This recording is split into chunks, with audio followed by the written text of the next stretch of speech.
Beredar foto Gregorius Ronald Tanur alias GRT, anak anggota DPR RI menangis usai jadi tersangka kasus penganiayaan Dini Sera Alfrianti hingga tewas pada Jumat 6 Oktober 2023. Gregorius diringkus polisi setelah aniaya kekasih hingga tewas di basement apartemen pada Selasa 3 Oktober 2023. Dalam konferensi pers yang diunggah Instagram @undercover.id, Gregorius Ronald Tanur tampak diiringi oleh polisi.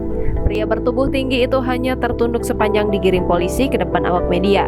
Tersangka yang mengenakan rompi merah bertuliskan tahanan Jatan Ras pun terus tertunduk selama menjalani konferensi pers. Setelah menjalani konferensi pers dan ditetapkan sebagai tersangka, anak anggota DPR RI tampak menangis. Sementara tangan yang diborgol tak bisa mengusap air matanya. Momen tersebut sontak menyita perhatian publik, bahkan tak sedikit yang tuai kecaman yang meminta pelaku untuk dijerat hukuman berat, minimal seumur hidup dan pecat bapaknya, usut hartanya. Tulis akun @heartpack. Makin banyak kelakuan anak pejabat kayak gini, makin mikir didik anaknya biar gak jadi mental terbelakang. Tulis akun @rendedi. Dalam kasus ini, GRT dikenakan pasal berlapis tentang penganiayaan mengakibatkan orang lain tewas, yakni pasal 351 ayat 3 dan 359 KUHP. GRT terancam dipenjara selama 12 tahun. Namun saat Kapolrestabes Surabaya Kombes Pol Pasma Royce membeberkan penyebab kematian Dini, GRT tidak dihadapkan pada awak media karena membelakangi awak media kesulitan memfoto wajah GRT. Ketika rilis ungkap kasus selesai, beberapa polisi buru-buru menutupi wajah GRT. Kemudian GRT segera dikeler menuju ruang tahanan.